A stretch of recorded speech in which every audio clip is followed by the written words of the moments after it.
இந்த சாப்பிட்றதுல மொத்தம் எனக்கு தெரிஞ்சு 3 விதம் இருப்பாங்க. ஒருத்தவங்க சாப்பிட்டதையே திருப்பி திருப்பி ட்ரை பண்ணுவாங்க. சில பேரு புதுசா யூனிக்கா இருக்கணும்னு டிஃப்ரெண்ட்டா ட்ரை பண்ணுவாங்க. சில பேரு பட்ஜெட்க்கு ஏத்த மாரி ட்ரை பண்ணுவாங்க. இதில நான் ஃபர்ஸ்ட் டைப் எப்பயுமே ஆல்ரெடி நான் என்ன சாப்பிட்டு பழகியிருக்கேனோ, அந்த ஐட்டம் ஏதோ மோஸ்ட்டா ட்ரை பண்ணுவேன். நாங்க எங்க வீட்டுக்கு பக்கத்திலேயே இருக்கிற அக்ஷய பாத்திரம்னு ஹோட்டல் தான் வந்து போயிருந்தோம். அங்க வந்து அவுட் சைட் ஆம்பியன்ஸ் தான் ரொம்பவே சூப்பரா இருக்கும். பட் ஆனா நாங்க பாப்பாக்கு பனி அடிக்குமேன்னு சொல்லிட்டு இன்டோர் தான் சூஸ் பண்ணோம். அப்புறம் பாப்பாக்கு இந்த லைட் செட்டிங்ஸ்லாம் காமிச்சுட்டு இருந்தோம். நாங்க வந்து இந்த பார்பிக்யூ சிக்கன், அதுக்கப்புறம் பிளைன் பிரியாணி, அப்புறம் மதுரை சிக்கன் கறி தோசைன்னு சொல்லிட்டு ஆர்டர் பண்ணியிருந்தோம். எல்லா ஐட்டமுமே இங்க நாங்க ஆல்ரெடி சாப்பிட்டுருக்கோம். இது ரொம்பவே சூப்பரா இருக்கும்.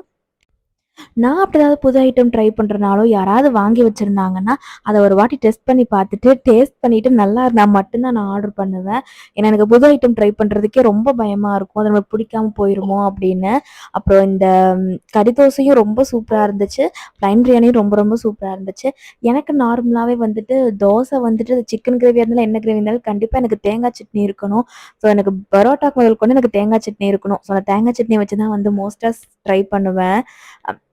இந்த பார்பிக்யூ சிக்கனுமே நான் சாப்பிட்டு கிட்டத்தட்ட 1 இயர் கிட்ட ஆகப்போகுது. ஏன்னா பாப்பா ப்ரெக்னென்ட்டா இருக்கும்போது வந்துட்டு இதெல்லாம் சாப்பிடக்கூடாதுன்ட்டாங்க. ஸோ அதனால நான் ரொம்ப நாள் கழிச்சு சாப்பிட்றேன். எனக்கு ரொம்ப ஜூஸியா இருந்தா தான் பிடிக்கும். அது ட்ரையா இருக்கிறத விட. நான் பிளைன் பிரியாணிய வாங்கி வச்சுட்டு அந்த மதுரை கறி தோசை ரொம்ப சூப்பரா இருந்துச்சு. நான் பிரியாணி இருக்கிறதையே மறந்து அது அது பக்கமா தள்ளி அத தான் நான் மோஸ்ட்டா சாப்பிட்டுட்டு இருந்தேன். அப்புறம் லாஸ்ட்டா தான் வந்து நான் பிரியாணி கொஞ்சம் சாப்பிட்டேன். அப்புறம் இந்த கேசரி கூட குடுத்துருந்தாங்க. எனக்கு என்னதான் இந்த குலோப் ஜாமுன், இந்த மக்கன் பேல் அதெல்லாம் இருந்தாலுமே, இந்த கேசரி வந்து எனக்கு ரொம்பவே பிடிக்கும். நீங்க என்ன டைப்புன்னு கமெண்ட் பண்ணுங்க.